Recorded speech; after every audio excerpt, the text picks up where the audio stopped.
This is Todd. Today I got that bourbon guy, Paul, with me, What's up? and we are going to be doing a blind of Cigar Cuts. Light one up after this. All right, so today we have several Cigar Cuts we're going to go through. My wife has poured them blind for us, and we're just going to go through and give you our notes and pick a winner and see where everything falls. But why don't we go ahead and go over the bottles? Why don't you do these first couple here, Paul? Sure. So this is Bridle & Bits. It's their cigar cut. So this is actually distilled in Indiana. So it's an MGP product. This is probably the highest proof that we have for the bunch. It's coming in at 4 proof. It's pretty good. Next to that, though, this is defining the standard of what a cigar cut is. So that is Joseph Magnus, Nancy Fraley. This is the benchmark to judge everybody else. And this is batch number 316. Yeah, so it was a recent one I picked up when I was out in Kentucky. And this one is also Nancy Fraley release. Right. But it is still Austin, the Tanninger. So it's cigar with a Texas twist. Yeah, there you go. Cigar with a Texas twist. I like that. And this is the newly released Penelope Cigar Sessions Batch 1. I just picked one up, so I'm definitely looking forward to trying that out. And that one's 101 proof. I think these range around 110. I don't know the exact. Let's see. I think that's 108. 54.83, so that's 109.6, something like that. And the Tanninger is 53, so 106 proof. Mm-hmm. Typically, your cigar blends are somewhere in the 100 to 110 proof, 112 proof, and everything else. And this last one is you brought. It's from Old Elk. So again, it's kind of an MGP source thing. This is before they got bought by Middle West. And that is coming in at a total of 111.7 proof. And that is the Old Elk Cigar Cut, and they have some really cool caps on there. Great caps, and their cigar cut is really phenomenal. Yeah. All right, so we're going to get into this, and I just want to say before we do, if you like our videos, go down and hit that subscribe button. We did break 1,600 subs, so that's awesome. Yeah, that's nice. We've grown quite a bit in the last year, and we're just looking to put out more content and give you guys what you want to see. Good. All right, so we're going to get started with these. We're going to nose through them, then we'll come back and taste them. Sounds good. All right, let's go. Hey, number one.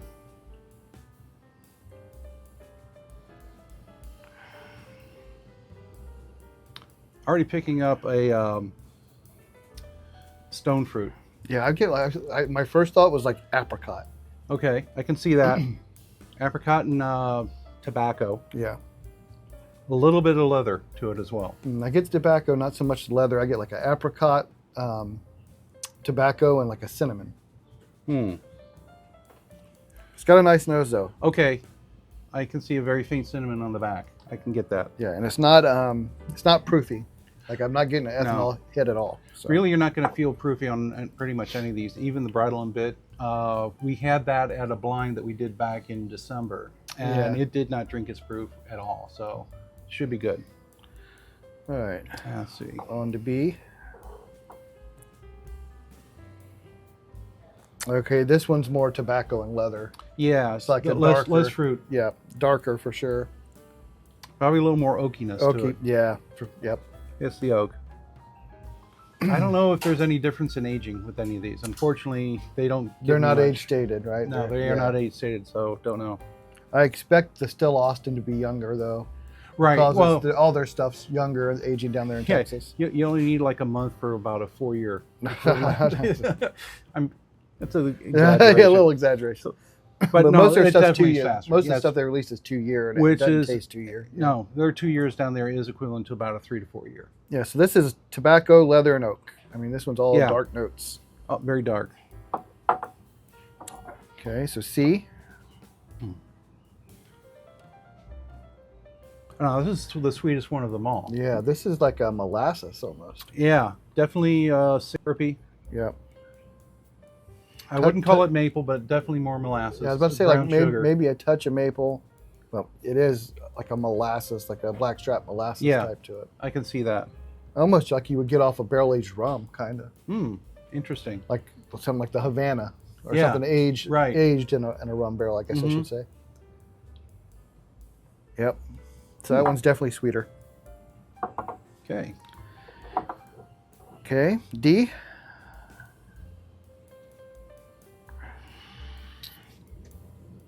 This is It's a little muted. It's muted, but I'm picking up almost a peach. It's a lighter fruit up front. It's not. I wouldn't call it a stone fruit. I'm getting a little bit of tobacco. Very, very faint on the tobacco. That's about it. Like this one just seems a lot more muted to me than the others. I'm not getting much off of it. It's to me, it's more berries than anything else. But I wouldn't call it a dark fruit. All right, and E.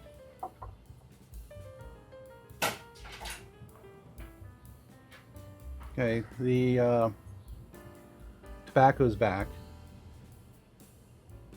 Yeah. Cinnamon's there. Yep, I agree. Tobacco and cinnamon. This is a little reminiscent of B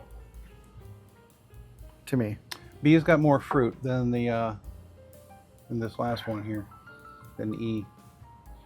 Yeah, this one I get more of the It seems to be more of a two-note. tobacco and yep. Tobacco and cinnamon. I don't know if I want to get any nutmeg on this or anything like I think I that. get a little more like feeling of ethanol off this one too. I get more of the ethanol off Okay. this one than I do the others. Got it. Okay.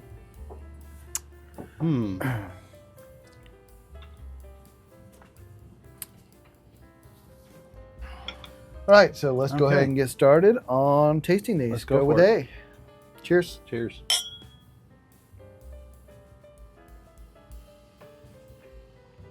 So I'm getting cinnamon instantly on the front end. I get that apricot. I'm getting the apricot. I get that fruitiness for sure. Between front and mid palate is where I'm picking up that apricot. Yeah, I'm getting it right in the mid palate. I'm getting that fruity. That's actually it's a really nice. Oh, it's mid pleasant. palate. It's Very pleasant. Mm-hmm. Tobacco is probably towards the finish. Yeah, on the finish, I'm getting a little oak and tobacco. I guess the oak and tobacco on that front. Yeah, the front is like a cinnamon. It's almost like a cinnamon stick. Yeah. Kind of not like a red hot cinnamon, no, just like a raw cinnamon stick. yeah, just a raw. Exactly. Yep. Exactly. And then you get that fruity apricot in the middle Mm-hmm. with a finish with a little tobacco and leather. Now, there's not a whole lot of mouthfeel on it, No, but it's thin on the mouth, but the palate is very nice. thin on the legs too, so that Yeah. kind of matches. But that Pleasant. was very pleasant. Very I'm doing it for pleasant. another sip. It's good. Super sweet. Oh, it's got a real nice fruity note in the middle. Mm-hmm. I like that. Mm-hmm. You know, this would be something nice to go with some toast almost. Go with a cigar. Yeah, and a cigar. Exactly. All right. Let's move on to B. Okay.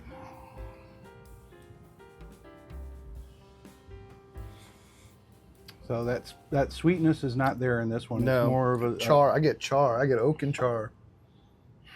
Very oaky, very much some char. Tobacco. Definitely get tobacco in it. tobacco and char. Although I'm getting maybe a little bit of a dark stone fruit, almost maybe a dark. I don't want to call it cherry. It's not to that degree. I would almost call it more of a raspberry. A little bit into that. Again, it's still towards front to mid palate, but only a slight touch. Yeah, I'm not really getting the fruitiness. I'm getting more a lot of tobacco, oak, and char. I mean, that's just the heavy dominating. That's the dominant note. I agree. Now, it does I have agree. a better mouthfeel than the first one. It's thicker mouthfeel, Definitely thicker, oilier, much oilier. and you can tell on the legs on the glass as well. Yeah. And I think that's going to that's got more proof than that one, for sure. Okay, good. All right, let's check out C.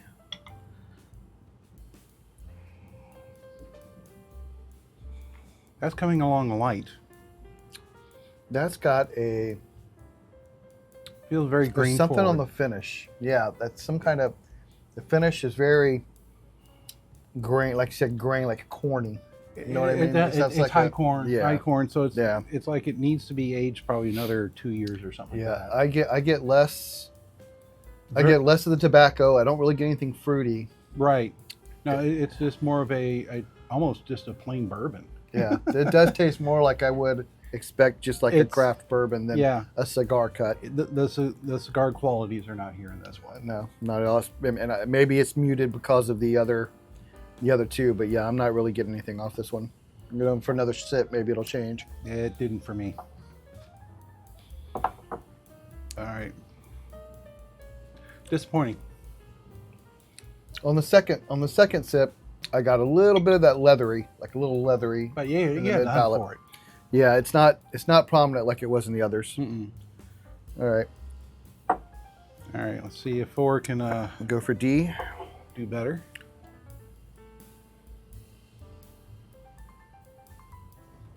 That's thick. And that leather's there right away. Right at the very There's beginning. a lot of leather in that in Heavy, the front. heavy leather. I want to get also some smokiness to the whole thing. Yeah, I get some of a little bit. Not char. I would call more smokiness. Maybe a little bit, but I get like a lot of leather on the front, Mhm. and it definitely ends with some tobacco. It definitely finished with tobacco and a very thick mouthfeel. Very good mouthfeel. Not- The mid palates kind of disappears though. It's like leather, and then it becomes tobacco, and I'm not getting a lot in between.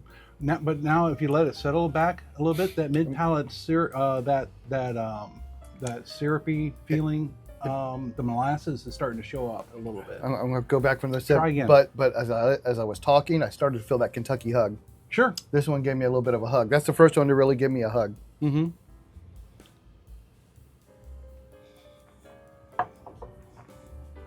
I would say basically the nose matches the palate on this one perfectly. Maybe a little bit of that molasses, but it's mainly leather, tobacco, and definitely it gives me the hug. Yeah. That's the Number one note. I'm guessing that's is the leather. highest proof one, just because of that hug. Number one note is the leather. Yeah, very much leather in the front. All right, and the last one. All right.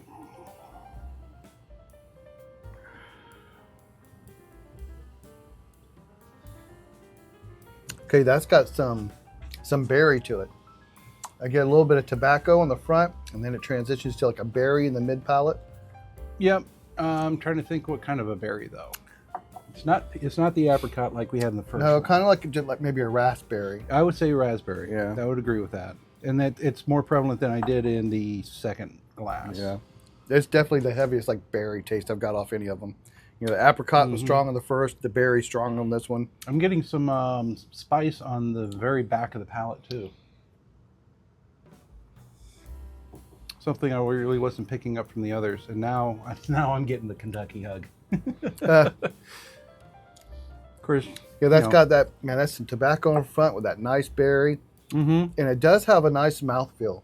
I mean, my mouth, it's not super coating, thick, but it's tingly. Not thin. It's a lot of tingly. It's a lot of sensation going on. And there is a little bit of Kentucky hug on that one as well. Mm-hmm. That's nice. Yeah, it is good. All right, so we're going to go away and we're going to go through these again and kind of get our order, and we'll come back when we're done. All right, so we're back. We went through these a couple of times and kind of worked our way down to get our order. And now we'll just reveal to you what we picked, and then we'll go through what the bottles are. Sounds good. All right, so what was your last place finisher? All right, for me, last place was C. And same here. So To me, basically, that's a great bourbon by itself. Very grain forward. It was picking up some of that molasses, but it wasn't picking up the traditional notes you would find in a cigar blend. yes, that C was my last place as well. Now my next finisher, my fourth place finisher, was D.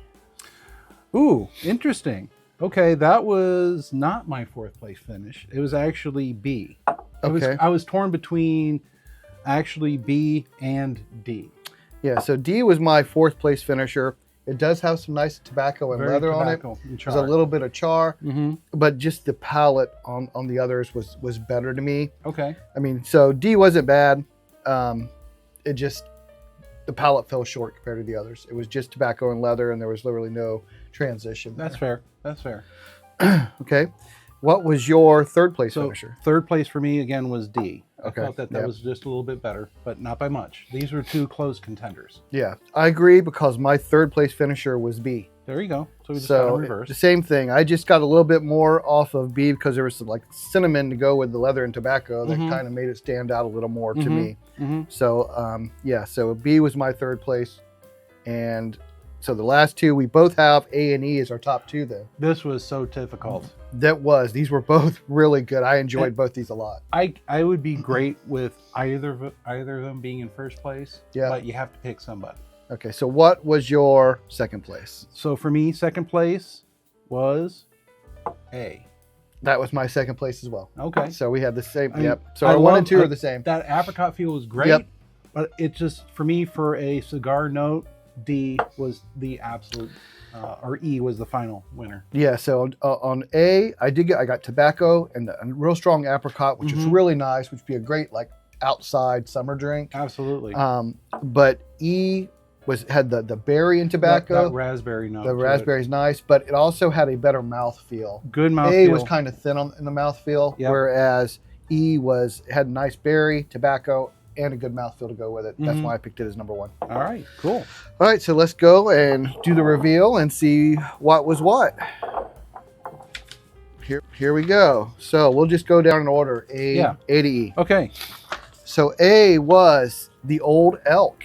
Oh, okay. So So we'll that came put in. those in order. So There we A go. is Old Elk, and that finished second for both of us. That was good. Okay. B is the Still Austin Tanager. Wow.